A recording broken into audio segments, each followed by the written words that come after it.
Bonjour à toutes et à tous. Le Musée d'Archéologie nationale est ravi de vous retrouver en direct du Musée d'Archéologie nationale pour cette nouvelle webconférence dont le thème se place aujourd'hui dans le cadre des Journées européennes de l'archéologie. Nous avons aujourd'hui le grand plaisir d'accueillir Stéphane Petroniani, Éric Robert et Hélène Gemma, que nous remercions d'avoir accepté d'assurer cette webconférence et de répondre à vos questions à distance. Comme pour les précédentes conférences, je vous demande de bien vouloir attendre la fin de la présentation des conférenciers pour formuler vos interrogations. Pour ce faire, il vous suffira de rédiger sur le panneau d'échange situé sur la droite de votre écran et nous ferons évidemment au mieux pour répondre à toutes vos interrogations en fin d'intervention. Stéphane Petroniani, vous êtes docteur en anthropologie, ethnologie et préhistoire, spécialisé dans l'art préhistorique du Paléolithique supérieur et chercheur associé au Muséum national d'histoire naturelle. Vous avez participé ou dirigé plusieurs recherches sur des grottes ornées en Dordogne ou dans les Pyrénées-Atlantiques et vous dirigez actuellement la nouvelle mission de recherche portée sur la grotte de la Moute en Dordogne, objet de cette conférence. Éric Robert, vous êtes docteur en préhistoire, maître de conférence au Muséum d'histoire nationale d'histoire naturelle, spécialisé sur le domaine des comportements symboliques des sociétés humaines à travers notamment les signes et leurs supports pariétaux du Paléolithique supérieur. Hélène Gemma, vous êtes conservatrice du patrimoine, également docteur en archéologie, spécialisée sur le Paléolithique moyen et ancien, de la Corniche cantabrique et du bassin aquitain. Vous êtes aujourd'hui responsable territorial en charge des dossiers d'archéologie au service régional d'archéologie d'Île-de-France. Alors aujourd'hui, vous venez tous les trois nous parler de la reprise des recherches archéologiques, scientifiques portées sur la grotte ornée de la Moute en Dordogne, qui s'inscrit dans une démarche archéologique globale visant à replacer la grotte ornée dans son contexte chronoculturel. Je vous laisse la parole. Bonjour à tous. Je veux tout d'abord remercier les organisateurs de cette journée et particulièrement Caroline Touquet. J'ai la chance de présenter notre travail dans la grotte de la Moute, commencé en 2018, au nom de toute notre équipe. Et je suis accompagné aujourd'hui donc d'Hélène Gemma et Éric Robert et moi-même qui sommes conservateur du patrimoine pour Hélène, maître de conférence au muséum pour Éric et puis chercheur associé, comme Caroline l'a dit, pour moi-même au muséum. Alors, une fois n'est pas coutume, je vais terminer mes remerciements en préalable à notre communication et je vais remercier vivement l'ensemble des partenaires institutionnels qui soutiennent notre projet et au rang desquels différents laboratoires, mais aussi des musées comme le MNP. Un grand remerciement également au propriétaire de la grotte, Bernard Daza, pour sa bienveillance et la confiance qui nous confie sur quand même sa propriété depuis maintenant plusieurs années. Enfin, un merci aux autorités de l'État. Évidemment, leur soutien et leur confiance dans cette entreprise assez ambitieuse d'étudier une grotte sous toutes ses coutures est une des clés de notre démarche. Donc voilà pour les remerciements.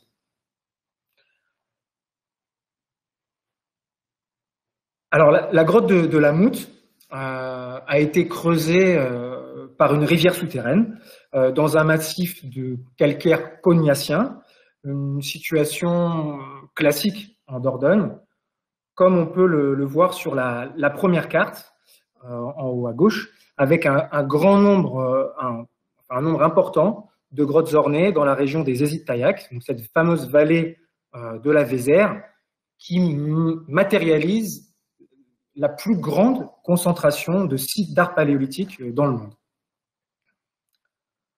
Nous allons voir à présent combien la grotte de la Moute est importante archéologiquement, mais également dans son histoire, donc historiographiquement. Le premier bison est découvert en 1895. Rappelons alors que l'art pariétal, à ce moment-là, n'existe pas et que les préhistoriens de l'époque ne reconnaissent pas la possibilité de gravures ou de peintures paléolithiques.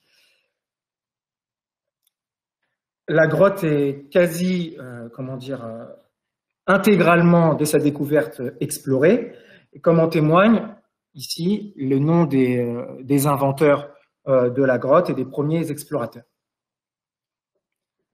C'est en 1899 que les choses sérieuses, si on peut dire, vont commencer avec l'étude pharaonique d'Émile Rivière, qui va excaver une très très grande partie de la cavité. On le verra par la suite. Et cette excavation va dans un premier temps tous les déblais vont être dans un premier temps mis en extérieur de la cavité.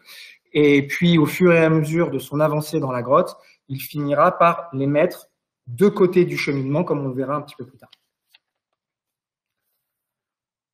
Alors, c'est lors de cette étude de Rivière que finalement, le mot est peut-être un petit peu exagéré, mais que le destin de l'art pariétal va basculer avec la fameuse découverte de cette lampe gravée, qu'on voit ici à gauche, gravée en son verso d'un bouquetin, et qui possède à quasi l'identique, sur la droite, son homologue sur la paroi de la grotte.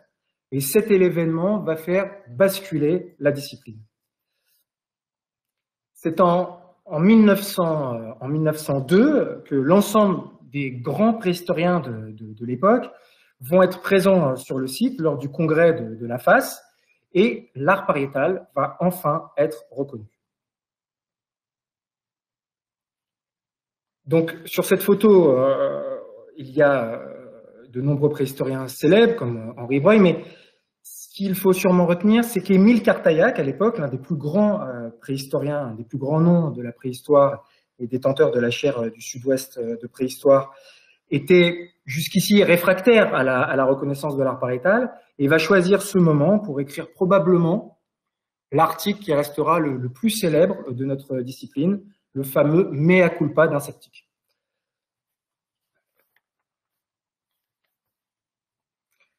Alors, dès 1922, Henri Breuil va étudier la cavité, et ses travaux, comme c'est le cas dans de nombreuses grottes, vont rester quasiment l'unique référence iconographique pendant des décennies.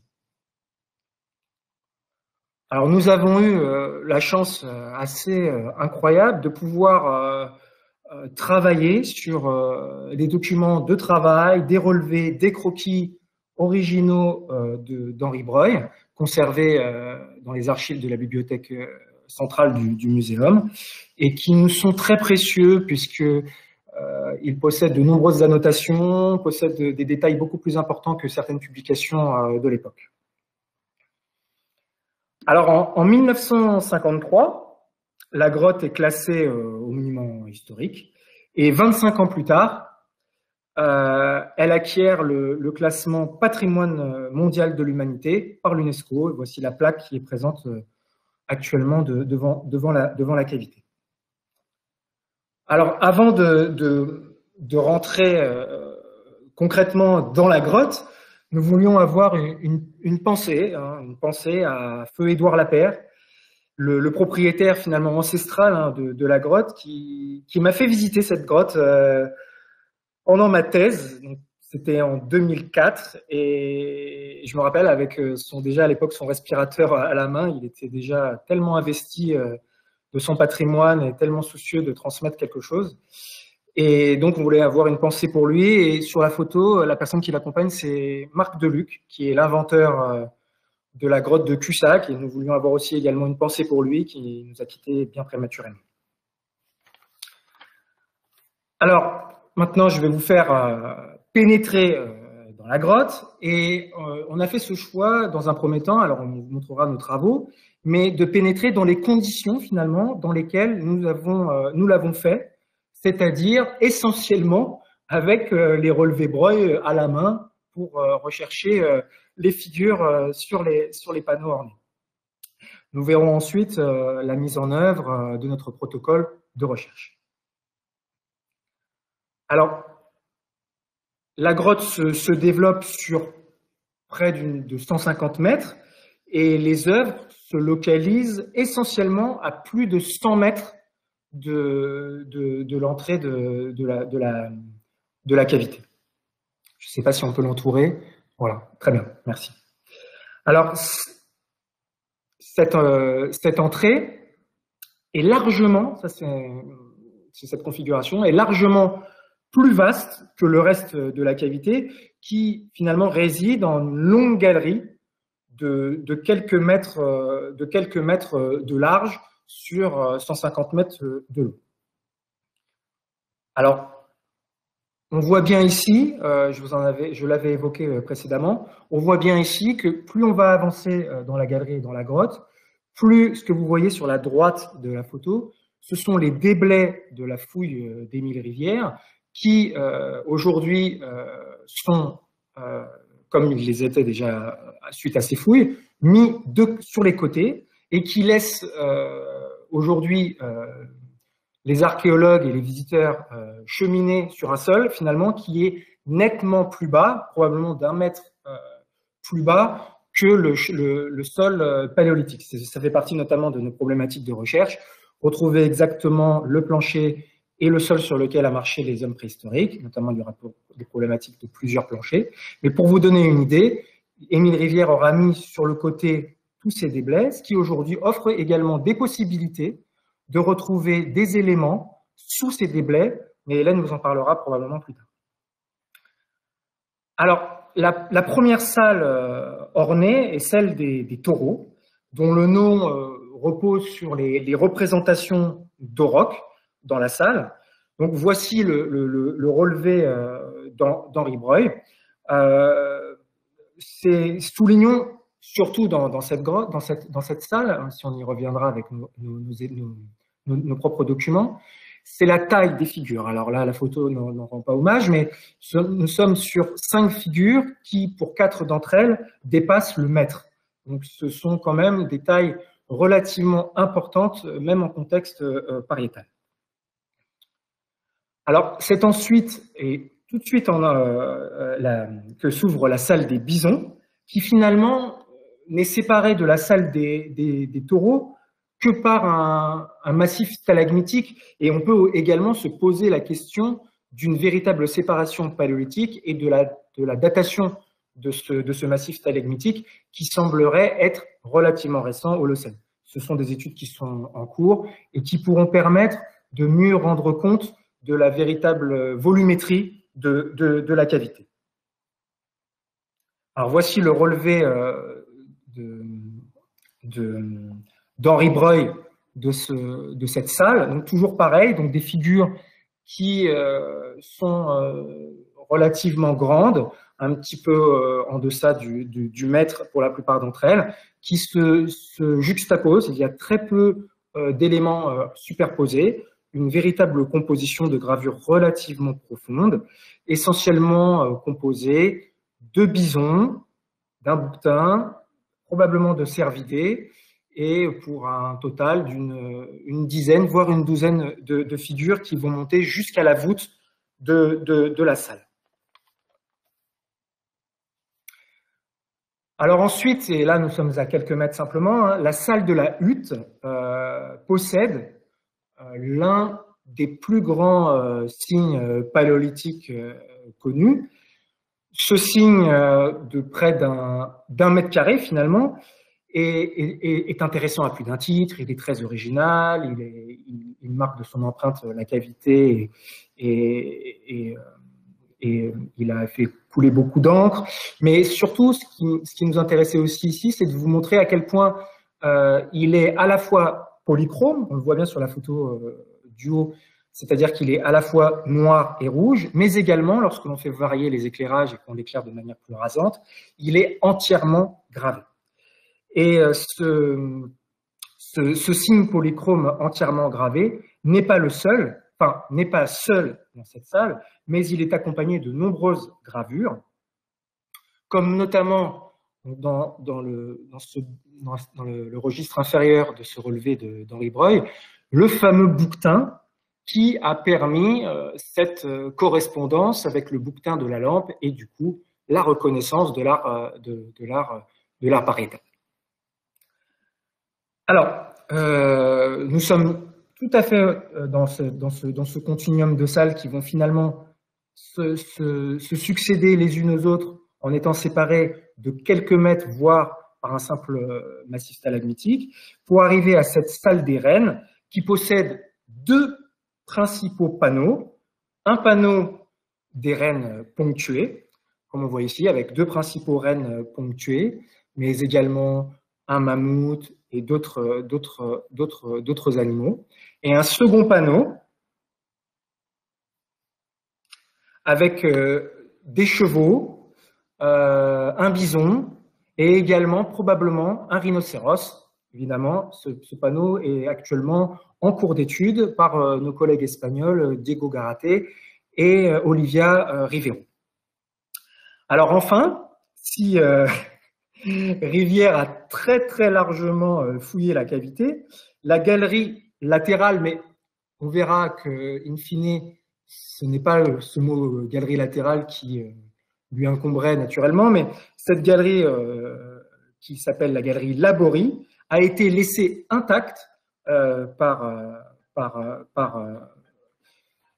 Émile Rivière et que peu, voire pas de chercheurs s'y sont aventurés, en tout cas pas beaucoup plus loin que les premiers mètres.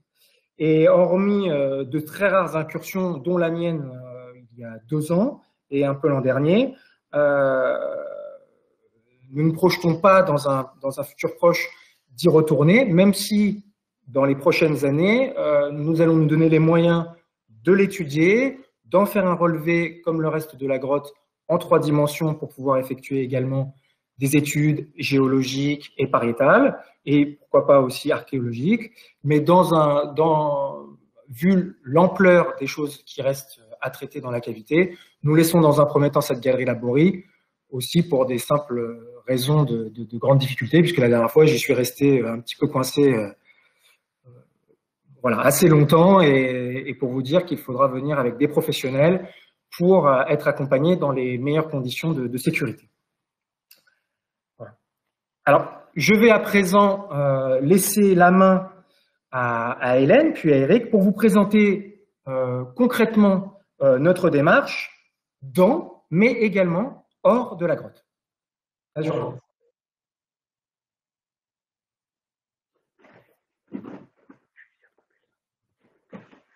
Alors, merci Stéphane. Alors, petit problème technique, on va essayer de couper le son de l'autre ordinateur. On a deux postes en fait qui fonctionnent en simultané.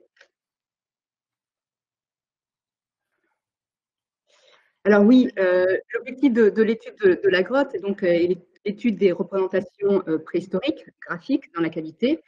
Mais aujourd'hui, ce type d'étude dans une cavité, quelle qu'elle soit, ne peut se concevoir aujourd'hui sans l'étude de l'ensemble des manifestations humaines qui l'ont traversée. Merci pour le son. Donc je disais oui, donc l'étude des représentations préhistoriques ne peut se concevoir sans l'étude de l'ensemble des manifestations humaines et même aussi géologiques qui ont marqué la cavité. Donc différents domaines d'études doivent donc être mobilisés. Vous avez la liste devant l'écran, que ce soit la sédimentologie, la géomorphologie, les collections, l'art, bien évidemment, la taxonomie. Et toutes ces données, ces études sont confrontées les unes avec les autres, même si les relations directes avec les parois, notamment, sont assez délicates, et rendent les statistiques, en soi, les statistiques. Et les difficultés à la mousse sont nombreuses, mais c'est ce qui rend le programme d'études d'autant plus passionnant. Et parmi l'une des premières difficultés de cette recherche pluridisciplinaire tient à la dispersion des collections anciennes et le caractère lacunaire des sources documentaires qui sont associées. Émile Rivière est publié finalement sur les vestiges mobiliers et sur les fouilles et le contexte de découverte des fouilles, certainement accaparé peut-être par la découverte de l'art préhistorique. Donc de nombreux inconnus planent encore aujourd'hui sur les assemblages, leur qualité, leur quantité, mais également leur origine, ces assemblages, des fouilles, des prospections, etc. Donc oui, je disais qu'une part importante des collections lithiques et fauniques mises au jour par Rivière lors de ces fouilles ont fait l'objet d'une vente aux enchères à l'hôtel Drouot à Paris en 1922 l'année de la mort d'Émile Rivière. Il n'existe aujourd'hui aucun inventaire détaillé de ces collections, en tout cas à notre connaissance, mais l'enquête est en cours. Les collections, qu'elles soient lithiques, osseuses ou phoniques, ont par ailleurs été éparpillées, puisque c'est près d'une soixantaine d'acquéreurs qu'on a à ce jour recensés, mettant en scène à la fois des structures publiques et muséales, comme le musée Lorrain, comme je disais tout à l'heure à Nancy, mais également des particuliers. Et donc, avec l'équipe, on s'est lancé dans cette véritable enquête policière pour tenter de reconstituer cette collection d'origine qui est aujourd'hui éparpillée au sein de différentes institutions et tenter d'identifier leur nature et provenance, à savoir quelles sont leurs origines, sont-elles issues des fouilles, ou bien de fouilles rivières, ou bien des fouilles clandestines, des prospections, de dons, ou également d'échanges, comme ça se faisait souvent à l'époque, entre chercheurs. Donc, à ce jour, ce sont près de 312 objets, essentiellement du mobilier lithique, qui ont été recensés auprès de des 4 principales institutions muséales nationales que nous avons pu observer, visiter, au premier rang desquels le musée d'archéologie nationale, avec les collections de Capitan, qui étaient donc l'élève de Gabriel de Mortillet, ancien maire de Saint-Germain-en-Laye et grande figure de la préhistoire à la fin du XIXe siècle. Mis à part les collections Rivière, qui est l'inventeur de ce fonds, et de Louis Vézigné, qui a été un acquéreur de la vente Drouot de 1922, en ce qui concerne les autres fonds qu'on a pu identifier, on n'a aucune connaissance à ce jour de leur origine, et le débat reste encore ouvert aujourd'hui.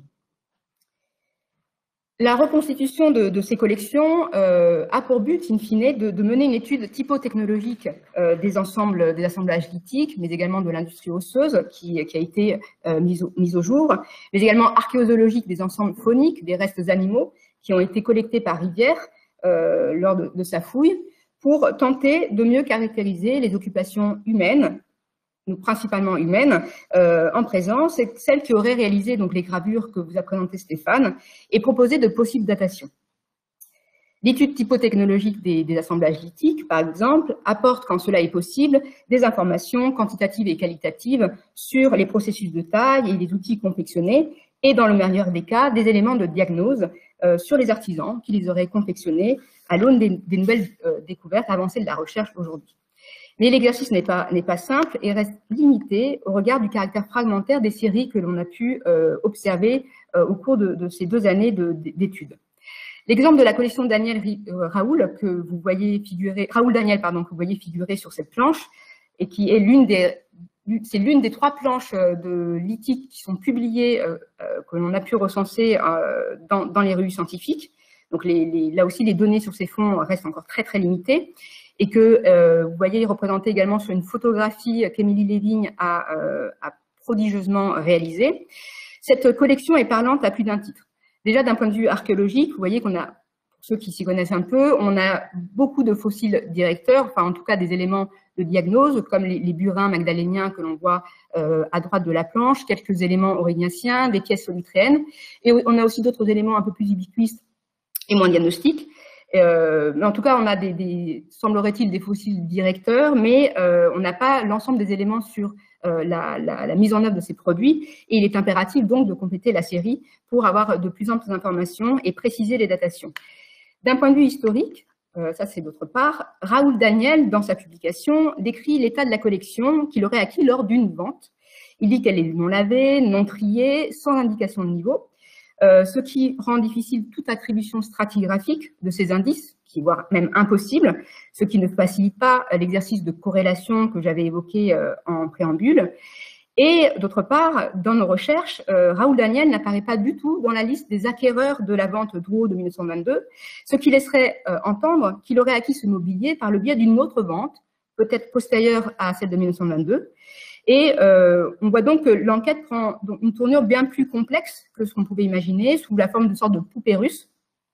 Et la poursuite de nos recherches dans des collections devrait permettre de déterminer petit à petit l'origine des multiples fonds, et devrait permettre également d'enrichir la série.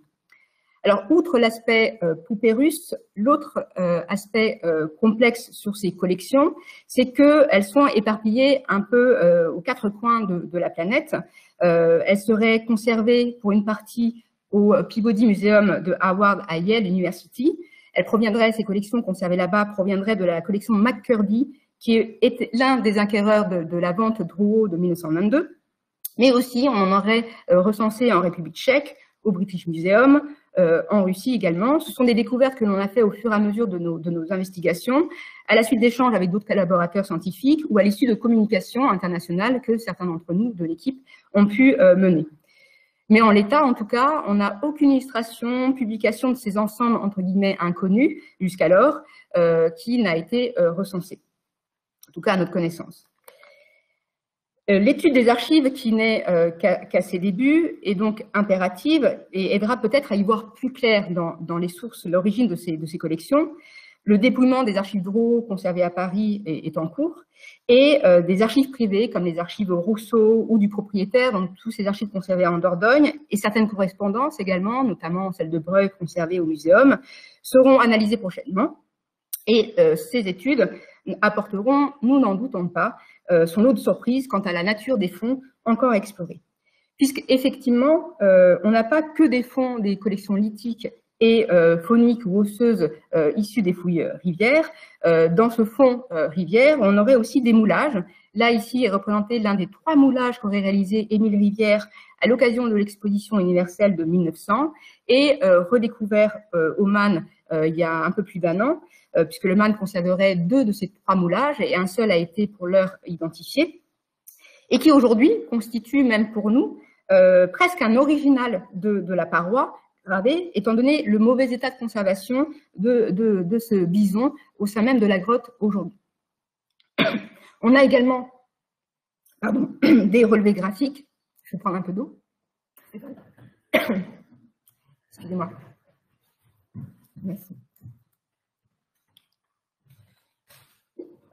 Alors, on a également, Stéphane a évoqué la présence de relevés graphiques, les relevés de Breuil qui sont conservés au muséum et qui vont être analysés également par les spécialistes, ou encore des fragments de foyer dits magdaléniens, dans le fond, conservés dans le fond Daniel au Man.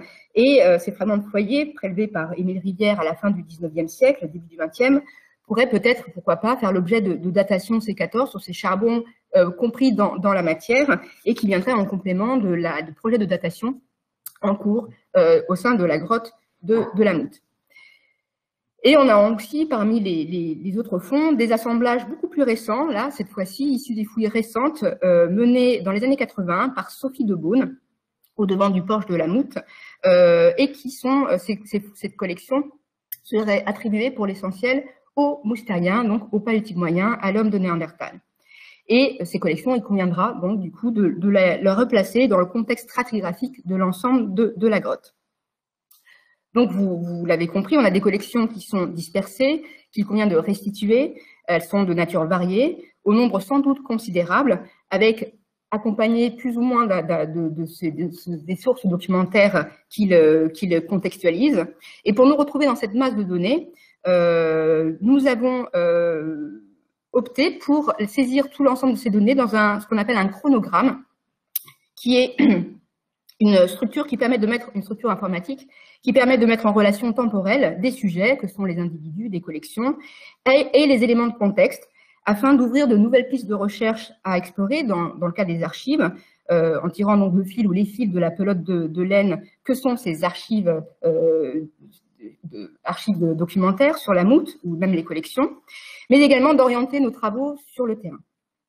Alors, côté terrain, nous nous sommes attachés avec l'équipe à constituer une coupe ou des coupes stratigraphiques de référence, puisqu'elles sont quasiment absentes des publications de Rivière, n'ayant pas publié beaucoup sur ces fouilles. Et ce travail est une pièce maîtresse de notre programme de recherche, car en l'absence de contexte stratigraphique, l'analyse des collections, quelles qu'elles soient, issues de nos fouilles ou des collections anciennes, à des fins de datation éventuelle des ensembles gravés, reste peu pertinente. Plusieurs ravivages de coupes ont été réalisés en amont des espaces ornés. Donc vous allez voir l'espace orné, on va vous rappeler par un cercle noir qui est au fond de la cavité. Et moi, je vais donc vous présenter rapidement les coupes sur lesquelles je vais m'appuyer pour vous détailler les coupes stratigraphiques qu'on a pu documenter au sein de la Moute. Donc il s'agit essentiellement de RM1, se situe à l'entrée de la cavité, et RM12 un peu plus loin, juste avant l'espace orné. Mais auparavant, je tenais à montrer l'ampleur du travail réalisé par notre collègue Virginie Lefilâtre sur la restitution de cette stratigraphie qui comble la cavité et son travail également, le croisement qu'elle a pu opérer entre ses observations et les très rares informations publiées par Émile Rivière. On voit notamment que les couches stratigraphiques, enfin les couches décrites à grands traits par Émile Rivière dans ses publications, sont beaucoup plus complexes, et c'est pas étonnant, comme la façon dont il avait présenté dans ses publications. Elles se subdiviseraient en plusieurs unités qui pourraient matérialiser différents événements climatiques, et ce qui permettrait de préciser du coup les datations de ces unités.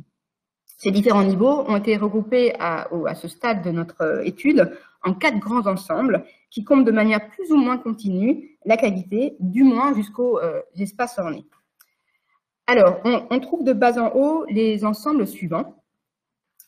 On a tout d'abord un ensemble 1, qui est un ensemble à argile et sable roux, en bas de la coupe stratigraphique, provenant de la vallée qui est en contrebas de la Moute, et qui contiendrait des indices attribués aux mousse terriens, donc au paléolithique moyen, d'après Émile Rivière. Il aurait retrouvé du lithique, des éléments charbonneux.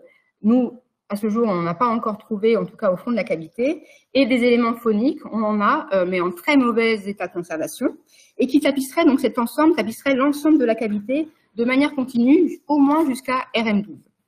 Cet ensemble 1 est surmonté au fond de la galerie, donc au niveau de RM12, d'un ensemble à argile et sable gris et jaune, à très rares indices archéologiques. On a retrouvé, dans le cadre de ravivage de coupe, un silex et quelques charbons plutôt tendance paléolithique supérieure, mais non diagnostique. Et cet ensemble, les processus de sédimentation à l'origine de cet ensemble restent encore mal connus. S'agit-il d'écoulements souterrains fluviatiles ou non? Là, les études doivent être encore approfondies à ce stade. Quand cet ensemble argileux et sable gris et jaune est identifié, il est surmonté d'un niveau centimétrique noir plus ou moins épais que vous voyez ici sur la diapo. Et à cet endroit, en fait, les débits de la tranchée Rivière que Stéphane vous a présenté tout à l'heure surmontent en fait cet ensemble, cette stratigraphie. On a une sorte de stratigraphie inversée qui est conservée tout au long de ce couloir. Cette petite couche noire que je vous ai mentionnée, elle est assez mystérieuse. Elle est très chargée organiquement. Donc, il y a des analyses qui vont être en cours, qui vont être plus poussées pour pouvoir essayer de déterminer sa nature. Mais on la retrouve de part et d'autre de cette fameuse tranchée Rivière et sur à peu près 25 mètres de long. Donc, il y a beaucoup quand même d'espoir de trouver des objets en place, possiblement, en tout cas des traces d'indices anthropiques des hommes préhistoriques de l'époque. En tout cas, la position relative de cette couche, encore aujourd'hui, reste mal connue et toute tentative d'interprétation serait encore aujourd'hui hasardeuse. En début de cavité, cet ensemble 1 que je vous ai montré, donc cet ensemble 1 paléolithique moyen, est directement surmonté, lui, d'un ensemble 3, qu'on a appelé ensemble 3, à cailloutis, qui serait aujourd'hui archéologiquement stérile et que Rivière a attribué aux Magdaléniens. On n'a pas trouvé de traces anthropiques, enfin d'indices anthropiques de lithique, de silex taillé, etc. Mais on a des éléments phoniques quand même, non anthropisés en tout cas. Et cet ensemble, donc, se serait déposé après l'ensemble que j'ai mentionné à argile et sable gris au fond de la cavité, dans un contexte périglaciaire et en partie sous l'influence du ruissellement. Cet ensemble 3 est surmonté d'un ensemble 4 à brèche et argile brune, qui représenterait cette fois-ci une période d'assèchement et contiendrait des indices attribués au paléolithique supérieur et qui se développerait soit directement sur cet ensemble 3 à l'entrée de la cavité, soit directement sur un plancher stalagmitique qui le sépare de l'ensemble argileux gris-jaune que je vous ai présenté précédemment, plus loin dans la grotte. En tout cas, cet ensemble 4 est complètement absent à partir de RM12, juste avant les espaces ornés, ce qui permettra donc du coup effectivement de donner des jalons chronologiques. Enfin, le tout est surmonté d'un plancher stalagmitique, notamment à l'entrée de la cavité, et qui semble sceller donc la séquence pléistocène de la grotte. Maintenant, vous l'aurez compris, on est vraiment au début de l'analyse. Il convient de procéder à des analyses sédimentologiques plus poussées pour comprendre les mécanismes et les dynamiques de dépôt à l'œuvre au sein de la cavité. Et le matériel archéologique qui proviendrait de ces ravivages de coupe en cours participera également à la construction de ce cadre morpho-chronologique culturel qui manque aujourd'hui cruellement à la Mout. Alors, tout ce travail de caractérisation des grands ensembles stratigraphiques s'accompagne par ailleurs d'un programme de datation qui est réalisé dans un premier temps sur les charbons que contiennent ces niveaux archéologiques, mais également sur des spéléothèmes qui sont en fait des stalactites, stalagmites qu'on retrouve en fragments dans ces niveaux. Et ce projet qui est porté par Catherine Cretin, que vous voyez ici sur la photo, a pour but de dater ces grands ensembles stratigraphiques, mais également les divers événements karstologiques qui ont marqué la cavité et les différentes phases de fréquentation humaine et animale de la grotte. Et grâce aux spéléothèmes, donc à ces fragments de stalactites, stalagmites, ces études permettront d'apporter des éléments permettant de reconstituer le paléoclimat afin de replacer la cavité dans une histoire paléo-environnementale beaucoup plus globale. Là, je vais céder la parole à Eric, qui va vous parler des études sur l'art.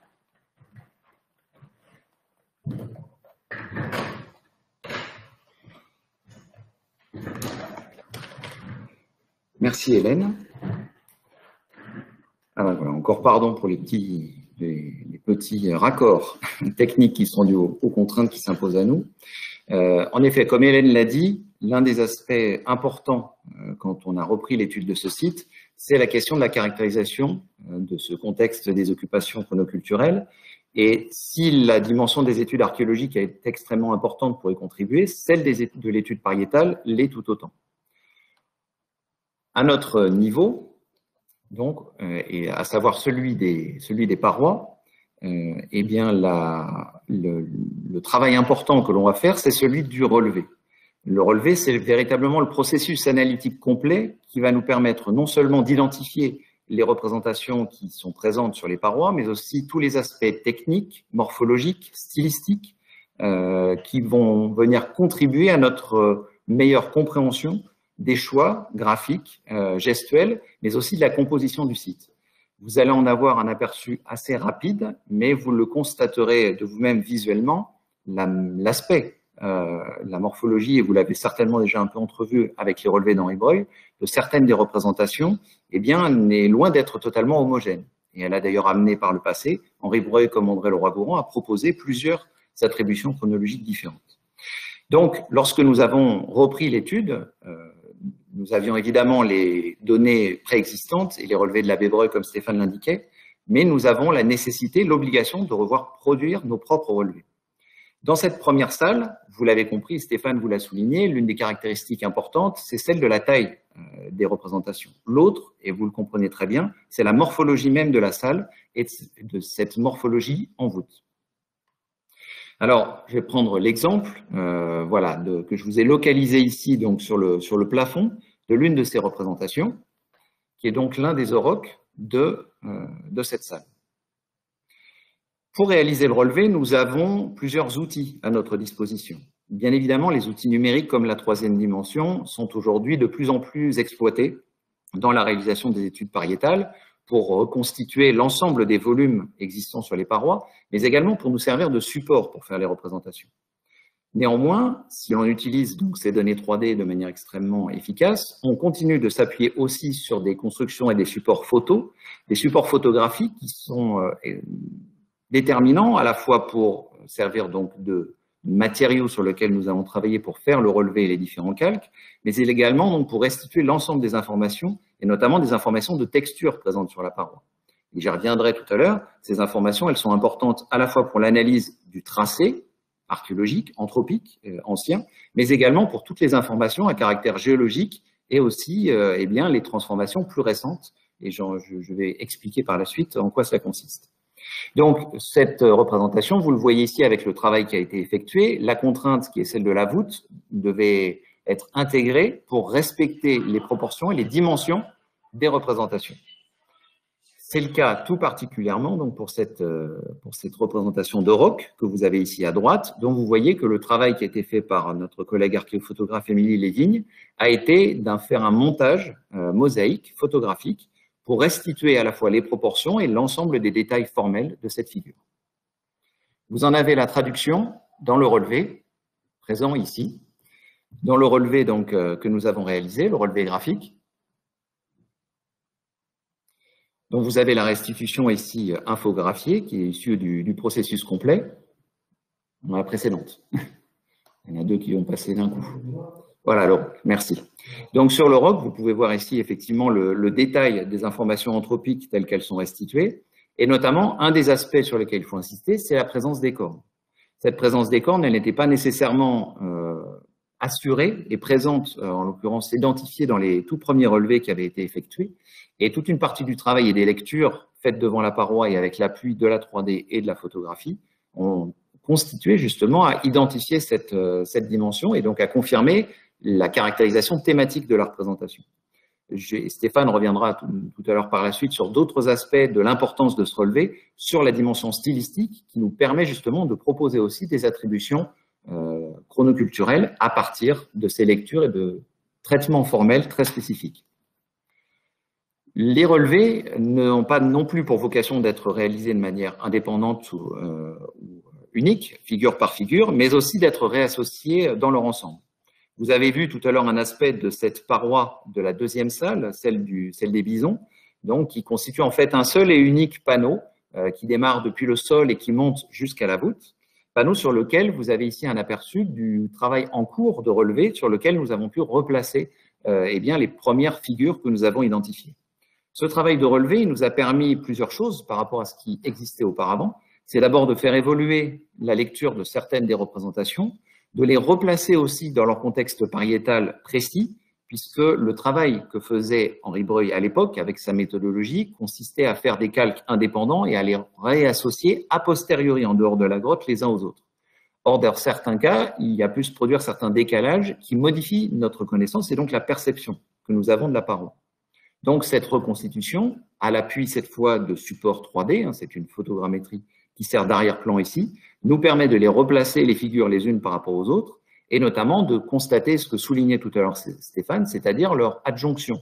Les figures sont véritablement présentes très proches les unes des autres, mais manifestement avec une volonté et un soin particulier d'éviter des recoupements dans la plupart des cas, à quelques exceptions près. Alors, ce travail pariétal porte évidemment sur les représentations, mais pas uniquement. Il y a également un travail important qui concerne l'ensemble des parois de la grotte pour les traces anthropiques récentes. En effet, vous l'avez compris, c'est une grotte séculaire en termes de découverte et aussi en termes de fréquentation et de travaux de recherche.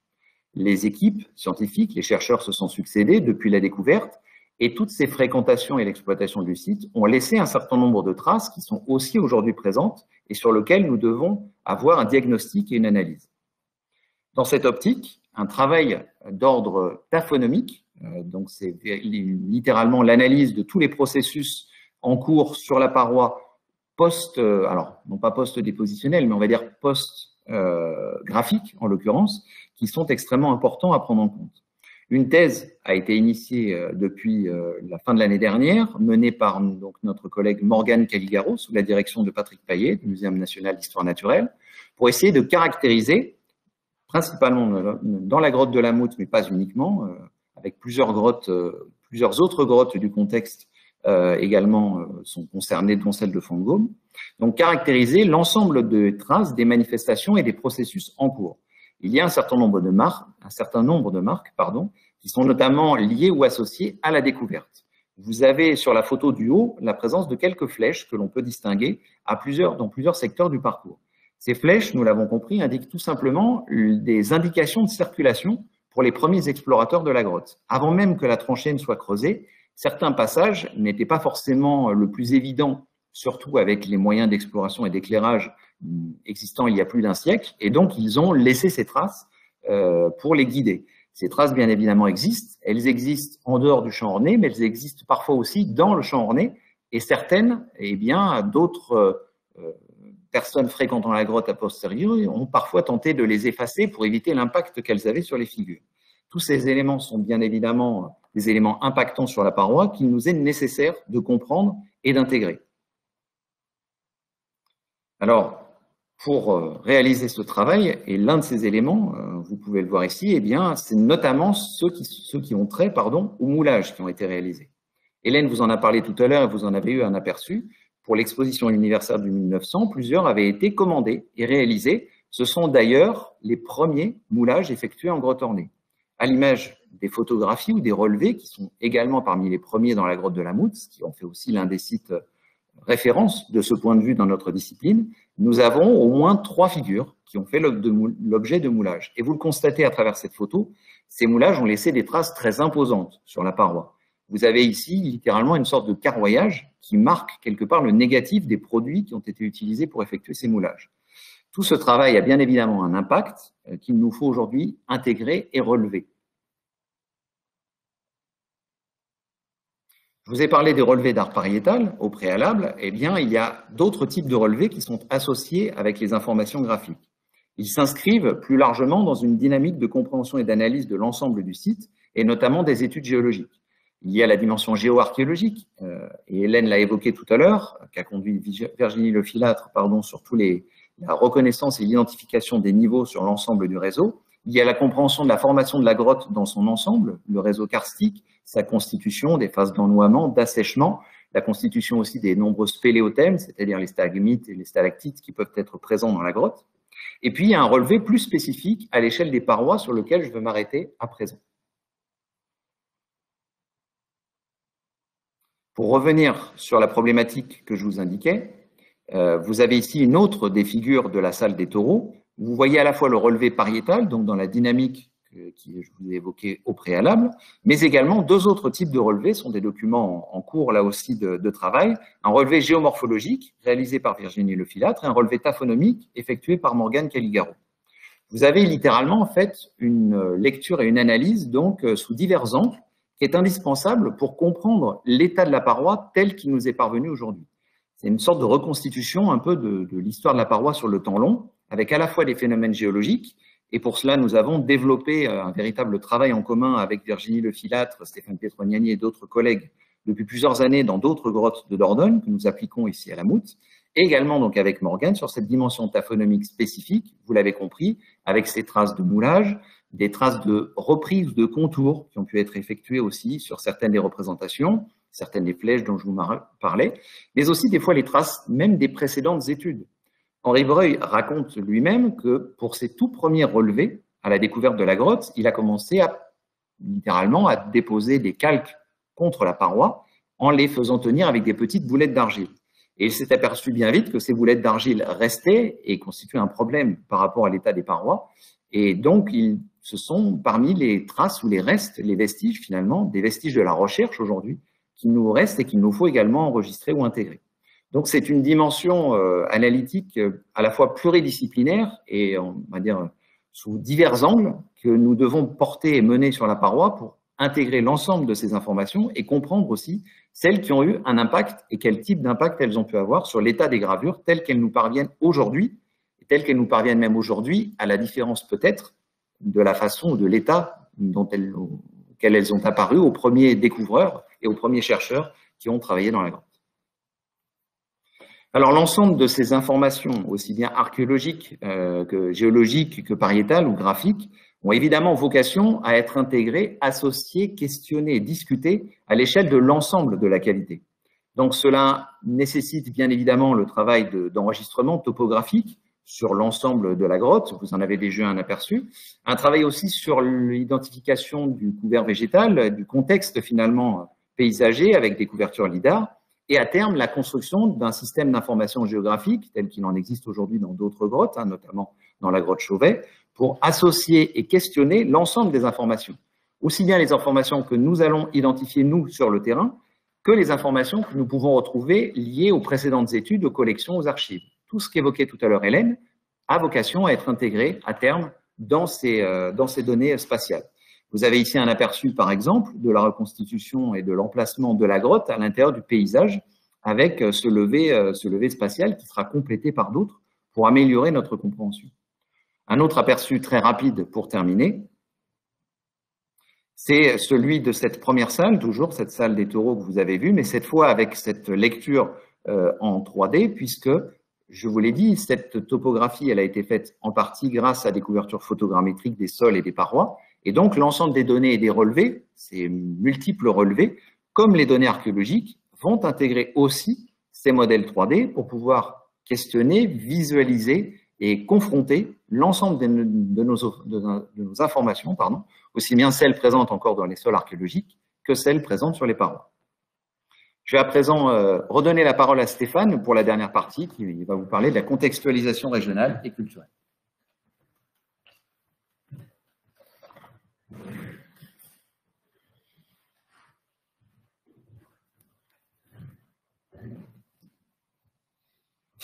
Donc, bonjour. La contextualisation des données archéologiques, artistiques ou environnementales représente finalement la fin de la chaîne opératoire analytique. Mais même si elle représente la fin de notre processus, c'est quelque chose qui va nous accompagner en filigrane tout au long du processus, et une meilleure ou une plus grande connaissance du site doit nous servir de garde-fou pour proposer des interprétations culturelles. Nous sommes évidemment au début de cette démarche, mais d'ores et déjà, certains éléments apparaissent, du moins à discuter. Alors, ici, j'ai mis cet histogramme des thèmes animaliers paléolithiques pour illustrer l'importance des thèmes représentés. Évidemment, le choix des groupes paléolithiques quant aux animaux qu'ils vont représenter sur les parois peuvent nous donner des informations quant à des rapprochements possibles entre diverses cavités, diverses régions et diverses chronocultures. Un autre élément au-delà de ces thèmes, si vous voulez, réside dans le traitement formel, stylistique, on pourrait dire, des figures. C'est-à-dire que certains éléments des animaux peuvent être discriminants chronologiquement. Je m'explique, c'est-à-dire que parfois, alors curieusement par rapport à notre vision occidentale très contemporaine, on pourrait imaginer que les défenses du mammouth, sa trompe, les grands bois des mégacéros seraient des éléments discriminants ou seraient des choses sur lesquelles on pourrait obtenir beaucoup d'informations. Et parfois, on s'aperçoit, même souvent, que ce sont dans d'autres détails, dans d'autres visions des choses qu'il faut essayer, en tout cas, de plaquer, même si c'est impossible des yeux anciens et avoir un regard neuf, c'est quasi infaisable, mais en tout cas, notamment c'est le cas par exemple sur les mammouths, où c'est le traitement de leur ligne ventrale qui va être important, alors qu'on pourrait s'attendre à autre chose.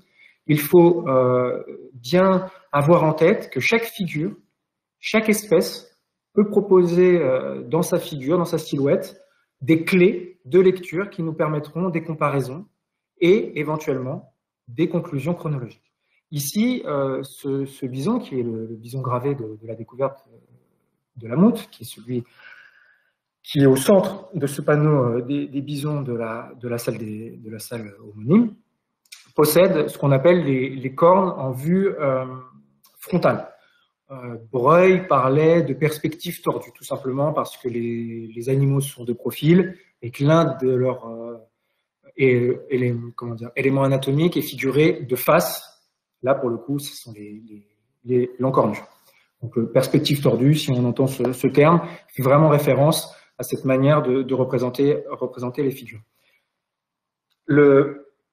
Cette manière n'est pas isolée dans la cavité et va faire référence à de nombreux bisons, comme ces deux derniers qui possèdent donc cette manière de faire particulière, à savoir de représenter les cornes sur un même registre de perspective.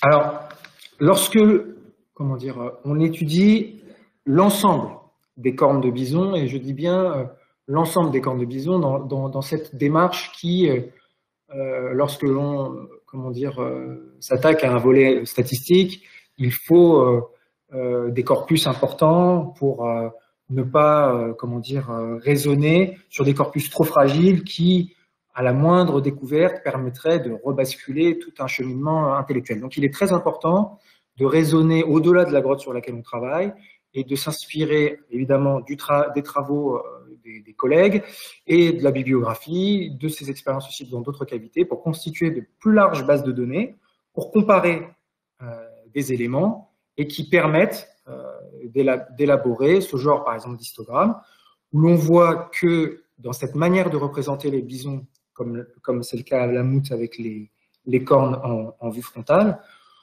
on se retrouve finalement inféodé à une partie de la chronologie paléolithique, à savoir une période antémagdalénienne, une période plutôt ancienne, et que cette manière de représenter, même si elle n'est présente qu'à 2/3 des figures, donc ça veut dire que si vous êtes dans une période très ancienne, il n'est pas impossible de trouver un bison qui n'aura pas les cornes vues de face. En revanche, si vous vous trouvez en contexte plus récent, c'est-à-dire en contexte magdalénien, et sur plusieurs centaines, voire milliers de bisons, vous n'avez aucun bison à cornes en vue frontale. Ça a pour conséquence que lorsque, à la Mammouth, nous sommes confrontés à des éléments comme celui-ci, on peut écarter, tout du moins pour ces panneaux, pour ces figures, une attribution magdalénienne. Et c'est pour vous illustrer, donc on a pris ce cas de figure, pour vous illustrer toute finalement la puissance d'une démarche, mais qui doit garder quand même en son sein des garde-fous, être toujours pondéré par le chiffre, par la comparaison, et toujours rester ouvert à la discussion. Alors, d'un point de vue plus thématique, quand on sort de la grotte de la Mammouth, qu'on reste dans cette vallée de la Vézère et qu'on est à quelques kilomètres à vol d'oiseau, évidemment, on ne peut que penser à la grotte de Fongdom qui possède évidemment ces fameux bisons polychromes, mais également des rennes, comme c'est le cas dans la fameuse salle des rennes de la Mammouth. Donc, un élément thématique de comparaison, mais également cette thématique peut aller un petit peu au-delà, parce que nous l'avons vu, les rennes de la salle des rennes de la Mammouth sont tachetées ou ponctuées. Tacheté peut-être étant peut-être trop connoté, mais en tout cas ponctuées. Et ces ponctuations se retrouvent sur des rennes de la grotte de la Forêt. Alors, ce sont des rennes gravées, comme on peut le voir ici, et avec une documentation de Brigitte et Gilles Deluc, enfin une photo de Brigitte et Gilles Deluc et un relevé plus ancien de l'abbé Glory.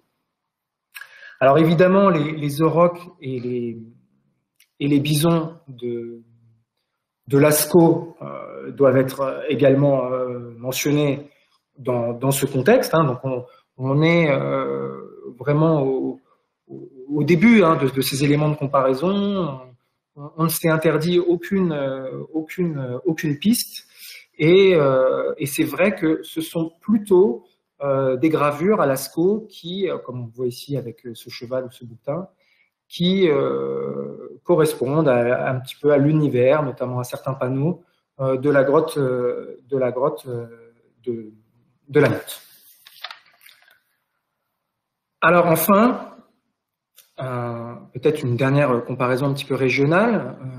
Nous avons ici les chevaux et les bisons gravés de Cussac, qui doivent être regardés avec beaucoup d'intérêt par rapport au corpus qu'on a. Je pense qu'il y a des choses très très intéressantes, et l'étude dirigée par Jacques Jaubert, qui a publié notamment très récemment, permettra d'obtenir beaucoup d'informations sur des liens de parenté possibles entre certaines figures de la Mammouth et de Cussac. Et vous pouvez notamment constater que sur ce grand... Alors malheureusement, il n'y a pas d'échelle, mais il faut imaginer que le bison, dans le registre supérieur de la figure, fait près de 5 mètres de long, probablement l'une des plus grandes figures de l'art préhistorique, et que ce bison possède un traitement frontal de son encornure. Voilà, donc il n'est pas forcément question de la même chronologie exactement, évidemment, restons prudents, mais que là où nous sommes en contexte gravétien avéré à Cussac, nous sommes bien dans une période avant le magdalénien qui correspondait à notre processus. Voilà, alors en conclusion, 4 points finalement vont venir résumer notre démarche. la maîtrise, évidemment, des différentes interventions depuis plus de 100 ans sur le site, à travers le recollement des collections archéologiques, mais surtout des fonds iconographiques. C'est une enquête policière, certes, mais une enquête de longue haleine et qui probablement risque de déboucher sur de nombreuses surprises dans un futur proche. Évidemment, restituer l'histoire de la grotte sur le temps long, donc son histoire géologique, son histoire archéologique, et toute cette historique de la recherche en est finalement la déclinaison directe, pour pouvoir comprendre et replacer toutes les fréquentations des hommes à la Mout. Vous voyez, je vous parlais tout à l'heure, quel est le sol sur lequel ils ont marché, la hauteur, quel était le niveau de décaissement, etc. Toutes ces interrogations permanentes qu'on se pose et qui, avec la possibilité de restitution 3D, l'avancée des travaux géologiques, finalement de meilleure compréhension du réseau cartologique, etc., permettent d'avancer pour comprendre un petit peu cette place à la fois de Néandertal et de Sapiens, et bien sûr des témoignages néolithiques dans la cavité. Et évidemment, la grotte est au cœur de la plus grande concentration, comme je l'ai dit, de sites ornés en Europe, mais probablement dans le monde. Et quelle place occupe particulièrement dans ce contexte la grotte de la Mout? Alors, ce processus, finalement, va tenter ces prochaines années finalement de définir la place de la Mout dans son espace finalement social paléolithique. Et nous vous remercions. Merci beaucoup.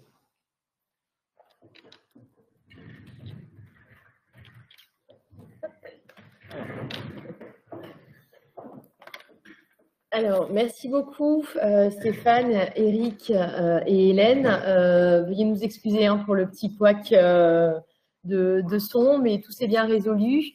Donc, n'hésitez pas désormais, si vous avez des questions, à nous les transmettre via le panneau de chat sur la droite de votre écran. Il y en a déjà qui arrivent.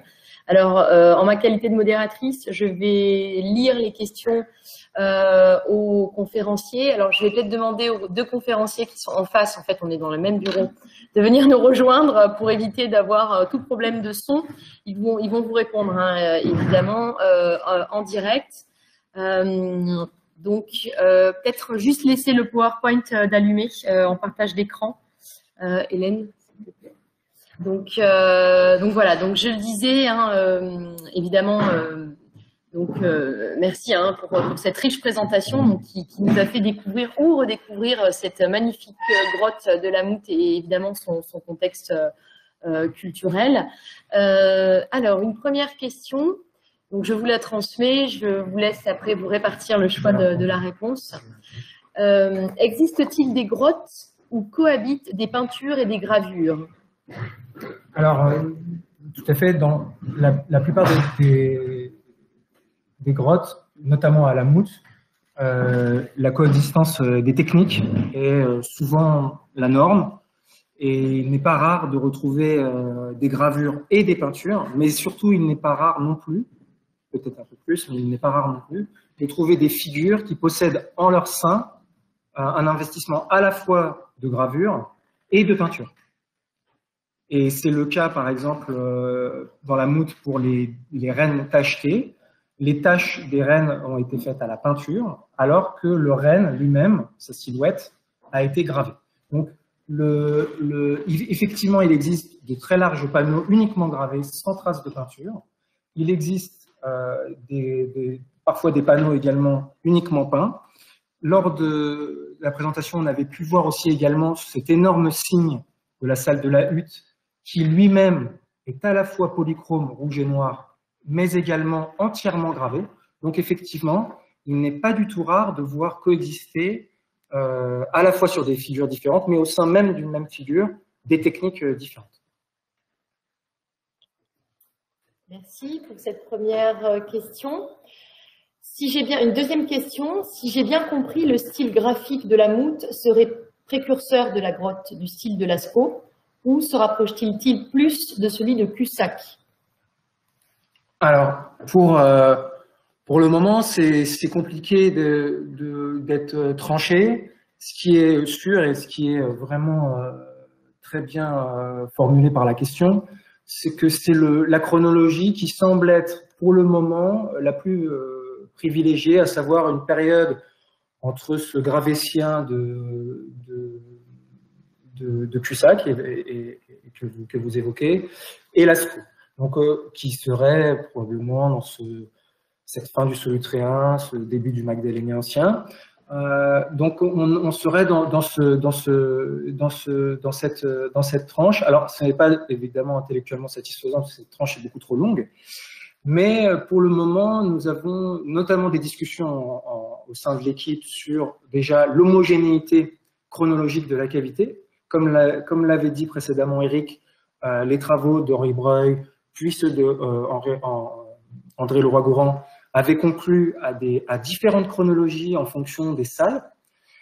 Pour le moment, nous n'en sommes pas du tout à cette conclusion. Ça ne veut pas dire qu'on n'y reviendra pas, mais pour l'instant, ce n'est pas forcément la première conclusion qui nous accompagne. Mais finalement, cette attribution culturelle et précise sera, j'espère, finalement la fin de notre démarche, et qu'une fois accompagnée également du contexte archéologique et des bonnes surprises, si je puis dire, à la fois de nos enquêtes sur aussi les collections, nous pourrons proposer une assise beaucoup plus forte pour qu'aujourd'hui, j'ai envie de vous dire, je puisse lancer comme ça une attribution chronologique, même avec certaines convictions qui, quand même, nous mettraient un petit peu comme ça en déséquilibre. Voilà. Merci. Autre question, des gravures ont-elles déjà été attribuées à l'homme de Néandertal ou est-ce uniquement Sapiens pour le moment? Vas-y, je te laisserai faire. Alors, c'est une question qui fait partie d'une actualité des travaux effectivement assez récente, et légitime, et qui fait l'objet de nombreux débats. Alors en fait, il y a deux choses qu'il faut distinguer. Il y a effectivement aujourd'hui des traces, des marques gravées dans quelques sites qui sont associés à l'homme de Néandertal, uniquement des formes géométriques pour le moment, et c'est pour l'instant notamment le site de Goran's Cave à Gibraltar qui a été publié aux alentours de 40 000, c'est-à-dire finalement en fait sur la fin de la phase d'occupation de Néandertal en Europe. Il y a d'autres sites avec des formes, des tracés gravés potentiels associés à Néandertal et peut-être de prochaines publications viendront confirmer ces éléments. En revanche, il n'y a pas d'éléments figuratifs des constructions graphiques, des compositions graphiques de représentation animale, telles que vous le voyez par exemple à la Mout ou sur les différents sites que l'on vous a présentés, qui soient associés à Néandertal. Il y a aujourd'hui à peu près, ou un peu plus, même les inventaires évoluent constamment en fonction des découvertes, plus de 400 grottes identifiées en Europe, grottes et abris, également des parois de plein air au Portugal ou en Espagne principalement, qui sont inventoriées et associées à Homo sapiens entre 40 000 et 15 000. Plus de 400, et donc parmi tous ces sites, aucune n'a été caractérisée ou associée avec Néandertal. Seules quelques-unes, avec cette fois des traces de peinture, ont fait l'objet d'une proposition de datation pour certains motifs associés à Néandertal, des propositions qui font l'objet aujourd'hui de débats, de controverses, de critiques par rapport essentiellement au processus méthodologique utilisé et qui donc ne sont pas à ce stade complètement retenues. Donc il reste, dans l'état actuel de nos connaissances, une distinction, pas forcément dans le fait d'aller laisser une trace sur une paroi dans une grotte, mais dans la construction de ces ensembles graphiques. Vous voyez la richesse, la complexité de ces compositions. Elle est présente dès les débuts de l'Aurignacien, c'est-à-dire entre 35 000 et 40 000 ans, aussi bien sur des objets que sur des parois de grottes, et à chaque fois associée à Homo sapiens, alors qu'on n'a pas d'équivalent de ces compositions complexes pour l'homme de Néandertal. Merci. Alors, je ne vois pas d'autres questions. N'hésitez pas, hein, on a encore un petit peu de temps si vous souhaitez poser des questions et revenir sur le sujet qui vous a été présenté. Pas de questions du public. Je profite de cette petite intermède pour vous dire, hein, pour ceux qui souhaiteraient revoir ou simplement dire à à vos proches de revoir cette conférence, que cette conférence sera retransmise et diffusée sur le site internet du Musée d'archéologie nationale. Donc, d'ici une dizaine de jours, elle sera mise en ligne. Vous pourrez évidemment la consulter. Alors, d'autres questions arrivent. Les relevés 3D ont-ils pour vocation la seule étude scientifique de la grotte ou aboutiront-ils également à une application ou visite virtuelle? Je vous laisse répondre. Alors, pour le moment, on a investi l'outil 3D pour l'étude de la cavité, à savoir à différentes échelles d'ailleurs, déjà pour en connaître au mieux son développé, sa morphologie, et bien comprendre comment dans une grotte où finalement le sol sur lequel on marche n'est pas celui sur lequel a marché les hommes paléolithiques suite au décaissement des premiers archéologues. Donc si vous voulez, déjà, dans un premier temps, on a besoin de cette 3D pour accompagner notre démarche scientifique. C'est le premier élément parce que dans ce premier temps. En revanche, in fine, dans notre démarche archéologique, la restitution vers le grand public, vers la vulgarisation et la mise en lumière de nos travaux est finalement la dernière étape, et l'étape tout aussi importante que l'étape qui consiste à l'étudier, sinon ça n'aurait aucun sens. Donc pour le moment, on n'en est absolument pas là, mais évidemment, comme ça peut être le cas, ça peut être fait pour d'autres grottes, je pense par exemple à la Chauvet ou à Lascaux. Connaissant d'ailleurs même le propriétaire, je pense que une fois que l'étude de la cavité sera terminée, ou peut-être même avant, une fois qu'on en aura bien compris la structure générale, il ne sera pas du tout impossible d'imaginer une application ou une visite virtuelle de la cavité. Alors on peut imaginer des choses différentes, on peut imaginer une visite virtuelle encadrée pour des chercheurs, avec des données très abouties, etc., pour des laboratoires peut-être, mais surtout ce qui serait très intéressant, ce serait que les gens, puisque malheureusement c'est une grotte qui est fermée au public, puissent se faire une idée et puissent finalement, un peu comme un petit peu à vol d'oiseau, parcourir la cavité et même en silence, s'imprégner de ce contexte si particulier de la grotte. Merci. Autre question. À part le grand signe que vous avez évoqué, y en a-t-il d'autres, notamment sur les animaux? Alors, il y a d'autres signes, justement d'ailleurs à côté du signe qui s'appelle le fameux signe de la hutte. Évidemment, c'est une terminologie qui est ancestrale, qu'on a reprise pour pas de confusion par rapport à l'historique de notre recherche, mais qui n'implique pas une interprétation quant à son nom. Mais juste à côté de ce signe de la hutte, vous avez par exemple des chevrons, une série de chevrons parallèles qui vont être présents, mais également des signes associés à des animaux, comme c'est le cas de ponctuation, de points sur des rênes, et probablement également de signes angulaires. Certains se lanceraient en disant en parlant de flèches. On le voit d'ailleurs, si vous avez encore en fond le PowerPoint sur le bison de gauche, au niveau de son poitrail, et même d'autres bisons, on voit des signes associés, des signes angulaires, des bâtonnets associés à ces animaux. Donc effectivement, il existe dans la grotte bel et bien des relations entre les signes géométriques et les animaux. Merci. Avant-dernière question. Des éléments d'art mobilier autres que la fameuse lampe ont-ils été analysés?